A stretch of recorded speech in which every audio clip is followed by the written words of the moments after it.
This reminds me of in Sweden.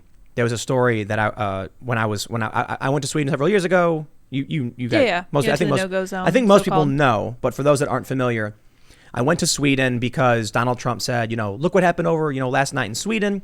He was referring to a Fox News story. Everyone took him literally because the left likes pretending they pull him out of context. Right. So I decided, with a friend of mine, Emily, we were going to go and cover and do like a vlog series in Sweden to see what was really going on. We called it Last Night in Sweden. It was funny. We thought it was like a funny take on going because I really thought for the most part that Sweden was okay. Right. And it kind of was. It's got its problems. Right. There's a story there about someone who committed a crime who was Somali, and the media blurred his face and hands and then changed the color of the pixels to make it look like he was white. I remember that. Yep. And I think there's a racial component to why they don't do certain stories.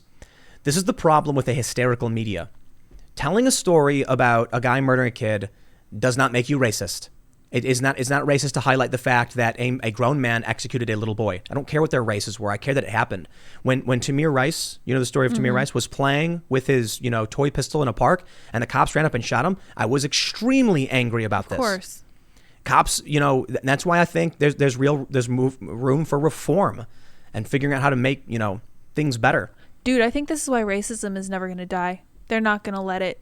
It earns way too much money. It is way too lucrative. It's way too profitable. It gets all those clicks, dude. And this is why they don't want the war in the Middle East to die. Exactly. For much the same reasons. It's like controlled chaos. Let it happen. But I really don't think it's a grand conspiracy or anything like that. I think, what we see in places like Sweden and now what we see with stories like this, it is, oh man, I'm going to read this. Look. Yeah. What I wanted to end with is there are social functions that tell you are not allowed to say certain things because it's too close to the line no matter what. And I've been explaining this on a couple times, particularly how it pertains to COVID. Mm-hmm.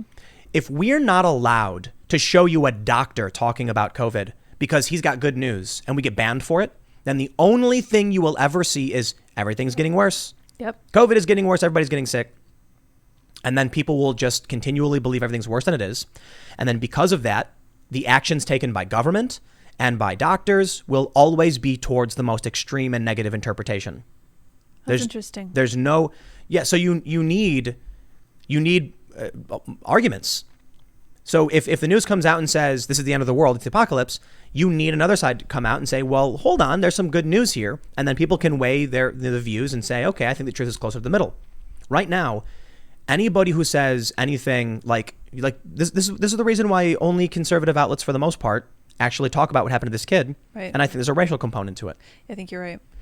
Well, I think this really boggles my mind. And I think that the fact that the media has no accounting force, I think what you said about them pushing everything toward the extreme by only giving bad news, I think that's pivotal. Like, that's an important point, and I'm not sure anyone really considers that. And I know that you can read the news all day, kind of like we do, and just come away thinking, everything's normal. Because everything's bad, your new normal becomes everything is always bad, and you never stop to think about how policies are being pushed one way or the other. Yep. Yeah. So I mean, look, I've had deep conversations with other big podcasters and political personalities, and I'm not. People have commented on how I said in the past, if YouTube came and banned me outright and just got rid of everything, I'm gonna hop in the van, I'm gonna go down by the river and go fishing and just relax. And I don't care if I have to, if the rest of my life was backbreaking labor, working on, a farm to grow my own food and live a humble life.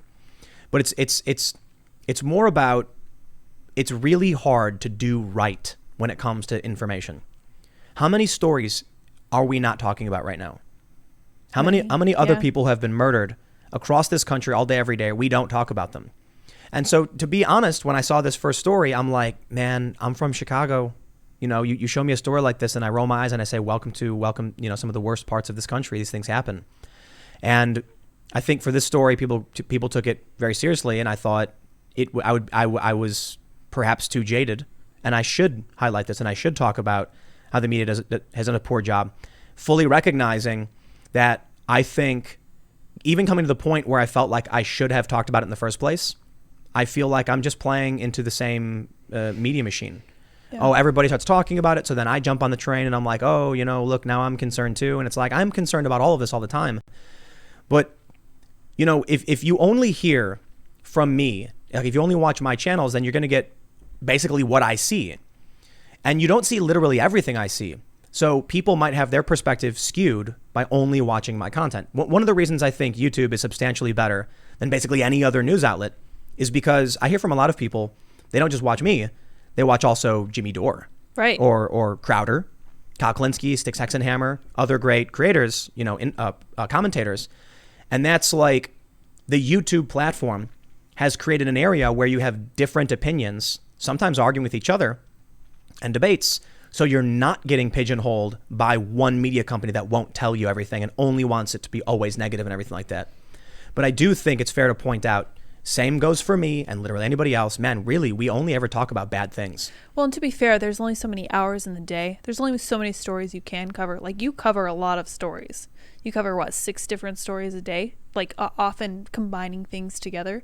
And you can't cover everything. We have, millions and millions of people in the country and a 24-hour news cycle. There's just not a way to cover everything for everyone. But, yeah, I mean, the whole idea that it's constantly bad is kind of discouraging. So I don't know how to fix that. The media, I think it's, look, I can be self-critical. I think it's important to do so. And I think, people can criticize me.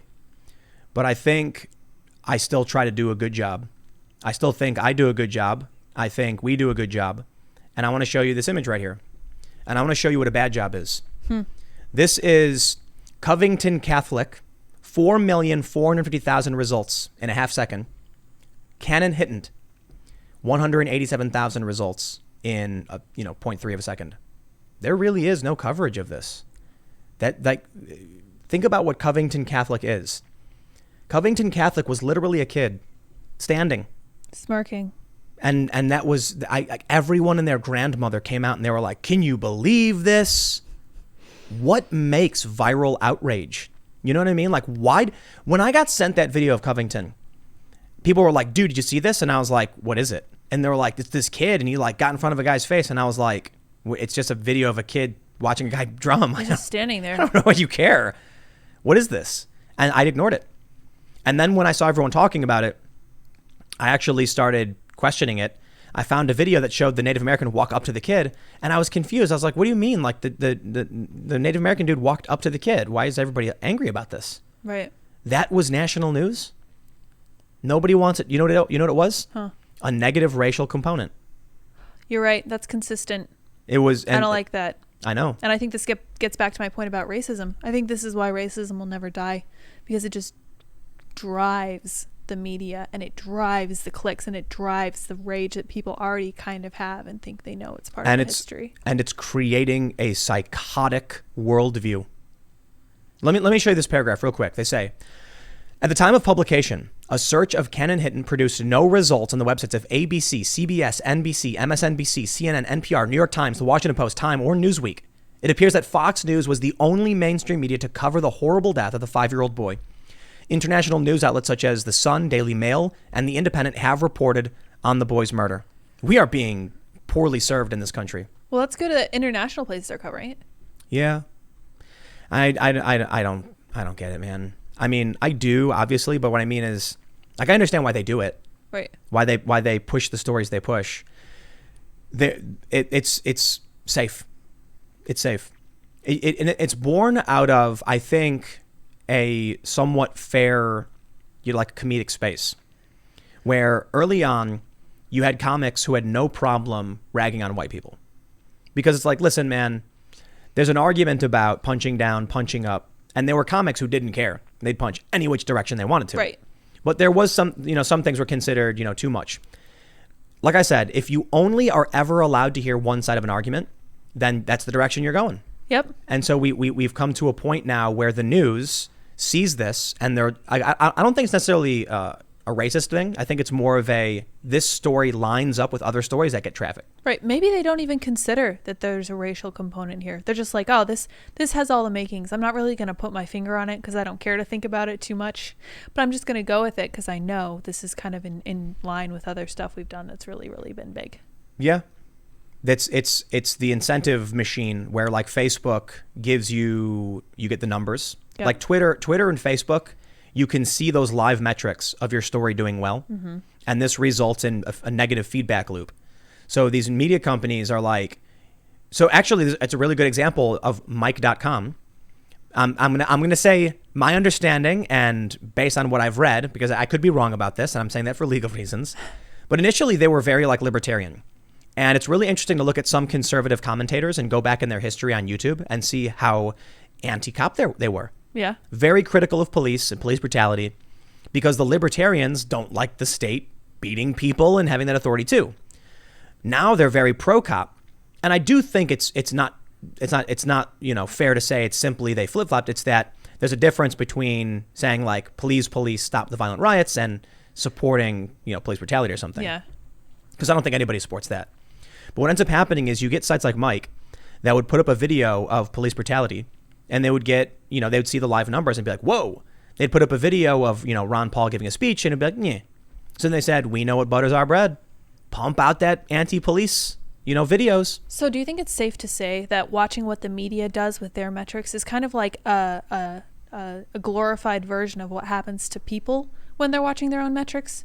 It's like, so you know how you can feel crappy or really great depending on how people are responding to stuff that you tweet or talk about on Facebook. You can't have that happen, man. You really can't. Like, no. How do you get away from that? Strong mental fortitude. Do you think we should reform 230 as far as the news stories go?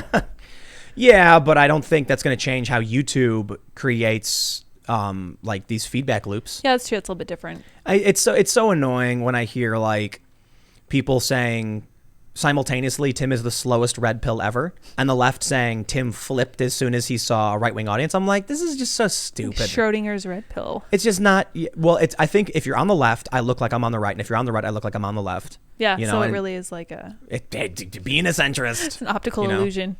Yeah, it's crazy when I talk to my friends and they're like, we're all in for Biden. And I'm like, but he's the establishment politician who like supported war. What are you talking about? And like he gropes people and he smells girls. Like it's weird. Too many weird factors going on there. I see that there's these viral Facebook posts. One of them going around right now is about Confederate statues. Mm-hmm. And it's a bunch of facts about the Confederacy. And it frames the argument as though Trump likes the Confederacy. Right. You're giving me the look. Yeah, so I'm giving Tim this look because I know, and I think you guys probably also know, that the Confederacy was not part of the Republican Party. This was never a Republican Party line. These were Democrats. So the idea being pushed by our new historians, we have new history now because they're just kind of rewriting it as they go along, is that Trump wants to do this at Gettysburg because he wanted to go to where the Confederates lost. I saw a progressive journalist tweet out, why are you, so Trump said he wants to do the acceptance speech for the RNC at maybe Gettysburg or the White House. And then this progressive journalist quote tweeted it and said, why would you want to hold the speech where your side lost? And I'm like, I read that and I was like, huh? And so I responded, the Republicans won the Civil War. Oh, yeah, what are you talking about? The Democrats who lost. Yeah, the Democrats were the Confederacy. But this viral Facebook post is like, why are so many people now defending the Confederacy? And why is Donald Trump talking about their statues? And I'm like, Donald Trump specifically referenced Jefferson and Grant and Hans Christian Heg and other heroes of the Civil War that were Republicans. I mean, Jefferson and Washington weren't because it didn't exist. Significant figures, right? Yeah. And it was funny. Somebody said, I saw one of the stupidest tweets, man. No. What did they say? 7 years ago was 1933. Which was the day of Hitler's ascension or some other ridiculous. Gosh. I know, and That's I'm like, amazing. 7 years ago. Is that what they're trying to allude to? That he's actually going to Gettysburg, the place where the Union won and crushed the South? That is some next level conspiracy theorizing. I have to say that's really impressive. You see what Jamie Lee Curtis posted? Oh my gosh, yeah. a mail truck on a flatbed trailer. What? And she said the driver had a red hat with white letters. You mean like towing companies use to put yeah. Are Trump supporters stealing mail trucks to win the election? Yeah. Probably. That is the simplest explanation, Tim. It's sometimes I feel like I'm trying to knock down a skyscraper with a little ball peen hammer. Mm-hmm. Like, how do you compete with the fake news machine when people are spreading memes like crazy? They're just based off of fake news. Trump is not coming out and saying he's defending the Confederacy. He's coming out and saying, I was like, listen, the argument isn't about, for most people, Confederate statues. Right. It's about having a discussion, having a democratic process to determine, do we take it down, replace it? Do we leave it up? How do we take it down? Instead, violent mobs are showing up with rope from other communities and ripping them from their bases. And it's not even just about the Confederates. It's literally about Grant, Hans Christian Heg. Somebody tore down Frederick Douglass. They tore down the elk. I don't get it. I don't understand. So there has to be a process by which we take down statues we don't agree with. And if you don't agree with the statue of an elk, I'm sorry for you. Probably should reinvestigate yourself. Seriously, what is wrong with you? That thing was like 120 years old. That made me sad. Crazy. Like, why? Because it was built by colonialism or whatever stupid. That's such an easy answer. Oh, it was built by colonizers. Thanks for checking out this clip from the Timcast IRL podcast. We do the show live Monday through Friday at 8 p.m. If you want to catch the full show, tune in to this channel, subscribe, hit the like button, or check us out on iTunes and Spotify, and we will soon have this podcast up for free on all podcast platforms. Thanks for hanging out, and we'll see you all in the next episode.